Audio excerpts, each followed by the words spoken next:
कई बार ऐसा होता है कि हम कभी कोई सिचुएशन होती है तो हम ओवर रिएक्ट कर देते हैं। हमें उस मोमेंट पे नहीं पता होता कि हमें क्या बात करनी है, लेकिन सडनली 10 मिनट बाद या 15 मिनट बाद हमें रियलाइज़ होता है यार हमने कुछ एक्स्ट्रा बोल दिया, ऐसा तो नहीं बोलना चाहिए था। और वो चीज़ काफ़ी हावी हो चुकी होती है हमारे ऊपर भी और सामने वाले के ऊपर, और सिचुएशन सारी अंडर कंट्रोल हो चुकी होती है, आउट ऑफ कंट्रोल हो चुकी होती है। इन द सेंस हम ऐसी बहुत सारी बातें बोल जाते हैं गुस्से में यस, जो हमें नहीं बोलनी चाहिए। So topic is anger, that's what you are saying, right? Yes, कि अपने गुस्से को हम कैसे कंट्रोल करें, मोमेंट पे कंट्रोल करना, या तो उस मोमेंट पे कंट्रोल करना, या फिर बेटर स्टिल कि वो मोमेंट ही ना आए। यस, बेटर क्या है, मतलब there could be two different topics. एक है कि उस मोमेंट में हम कैसे कंट्रोल करें, एक हो सकता है कि वो मोमेंट ही ना है, यानी आपको गुस्सा आना ही बहुत कम हो जाए। यस, गुस्सा क्यों आता है हमको? कुछ ऐसी चीजें हैं, कुछ ऐसे लोग हैं, कुछ ऐसे बिलीफ्स हैं हमारे जिसको हमने पकड़ रखा है कि मुझे ये सही लगता है। जैसे ही कोई उससे अलग कुछ बोलता है तो गुस्सा आता है। जिस चीज से आप चिपके पड़े हो वो चीज आपसे कुछ छीनने की बात करता है तो गुस्सा आता है। जब बहुत ज्यादा हमारे अंदर लालच होता है किसी भी चीज को लेकर के, वो चीज के बीच में कोई भी रुकावट आती है तो हमें गुस्सा आता है। यानी जिस कंपनी में आप काम करते हो, अगर वो जो बॉस है आपका, अब इसको रिलेट करना, अगर मैं सही कह रहा हूं गलत कह रहा हूं, अगर वो बॉस बहुत ही ज्यादा लालची है तो उसका 10 रुपए का भी नुकसान होगा तो वो ऐसे रिएक्ट करेगा जैसे पता नहीं सब कुछ उसका लुट गया है। जिसके अंदर इतना लालच नहीं होगा, उसका 10,000 भी लुट जाएगा तो आराम से सिचुएशन को देखेगा, गलती तो हुई है, गलती तो मेरे से भी होती है, उसमें क्या बड़ी बात है, कोई बात नहीं। कोई इंसान है जिसके लिए आपने एक्चुअल में बहुत कुछ किया है और वो आपको अच्छे से ट्रीट ना करे तो गुस्सा आता है, बहुत ज्यादा आता है कि हमने उसके लिए इतना किया और वो देखो क्या कर रहा है, वो क्या कर रही है, उसको समझ क्यों नहीं आता, दिमाग है उसमें नहीं है। देख लो जी, आपके माइंड के अंदर झांक करके हम देख सकते हैं गुस्से का जो कॉज है। वो कॉज क्या है अगर हम समझ पा रहे हैं तो अपने अंदर कुछ भी पकड़ लेना स्ट्रांगली। जिसने कुछ पकड़ा ही नहीं उसको गुस्सा कैसे आएगा? लगाओ दिमाग।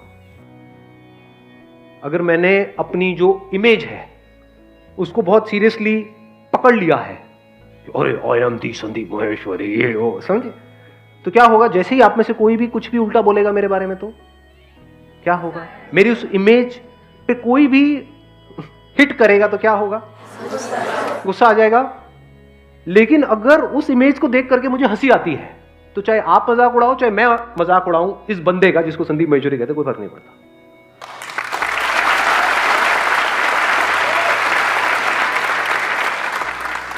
जितना स्ट्रांगली पकड़ोगे मुझे ये पसंद है, जितना strongly, strong likes and strong dislikes, क्या यही जड़ नहीं है गुस्से की? इसकी वजह से स्ट्रांग इमोशंस जनरेट होते हैं, स्ट्रांग रिएक्शंस होते हैं, और वो जो स्ट्रांग रिएक्शंस होते हैं वो आउट ऑफ कंट्रोल होते हैं, रिएक्ट कर जाते हैं, बाद में रियलाइज करते हैं कि भैया अब तो रायता फैल गया। मतलब इतनी सी तो बात थी, उसमें इन सब बातों को बीच में घुसाने की क्या जरूरत थी, इतना बड़ा इश्यू क्रिएट करने की क्या जरूरत थी। तो ऐसा कैसे हो, आज जो हम बात कर रहे हैं कि अगर सामने वाला बंदा जिसके साथ आप रिलेशनशिप में हो वो रिएक्ट कर भी दे किसी वजह से, तब भी आप हंसी मजाक में उस बात को उड़ा दो, ये हो जाए तो कमाल हो जाए। यानी उस टाइम पे जो सही एक्शन लेना चाहिए वो आप कूलली कामली ले सको, फिर चाहे लड़ना भी है तो आप कूलली कामली उससे लड़ सको। एक है विद कंट्रोल आप किसी से लड़ाई कर रहे हो, एक है आपको अपने ऊपर कोई कंट्रोल नहीं है फिर लड़ रहे हो। कुछ फर्क है दोनों में? नहीं है। एक है नौसिखिया जो लड़ता है, वो क्या है, गुस्सा, मैं तेरे को मार दूंगा। जो प्रोफेशनल होगा ना वहां पे वो आराम से बैठ करके हंस रहा होगा, तो आ मारने के लिए एक मारेगा उसका उठेगा ही नहीं वो। मतलब सामने वाले को लग रहा है कि उसको गुस्सा आ रहा है, लेकिन कुछ सिचुएशन ऐसी होती है जहां पे गुस्सा करना जरूरी है। कहीं ना कहीं तो लाइन ड्रॉ करनी ही पड़ती है ना, कहीं तो सामने वाले को रोकना पड़ेगा। अगर सामने वाला बंदा है या बंदी कोई भी अपने पुराने किसी एक्स को लेकर के घर में आ गया है तो वहां तक आप अपने आप को कंट्रोल कर सकते हो, उसके बाद में हाथ पकड़ लिया एक दूसरे का तो वहां पे उसको रोकना पड़ेगा, नहीं रोकना पड़ेगा? चाटा ही लगेगा। अब अगर आपने चाटा लगाया तो वो बात ज्यादा बिगड़ नहीं जाएगी। यही होता है रिएक्ट करना, और एक है रिस्पॉन्ड करना, दोनों में बड़ा फर्क है। रिस्पॉन्ड करने का मतलब क्या हुआ, उस सिचुएशन में आपको अंदर से गुस्सा नहीं आ रहा है लेकिन बाहर से आप उसको बड़े स्ट्रांगली बोल रहे हो, ये सब नहीं चलेगा। अब वो कहेगा नहीं नहीं, बोल दिया ना, बात समझ लो अच्छे तरीके से, ना मतलब ना। अब क्या होगा? अव्वल तो जब इतनी पावर्स के साथ आप बोलते हो, सामने वाले को कुछ बोलने की जरूरत ही नहीं है, वो आंखों में उसको समझ आ जाता है कि ये बंदा कभी गुस्सा नहीं करता है। जो रोज रोज गुस्सा करता है, 24 घंटे गुस्सा करता है, उसके गुस्से की क्या औकात है? अपने बच्चों पे नॉन स्टॉप गुस्सा करते रहो, बच्चे भी कहेंगे साइड ऑब्वियसली।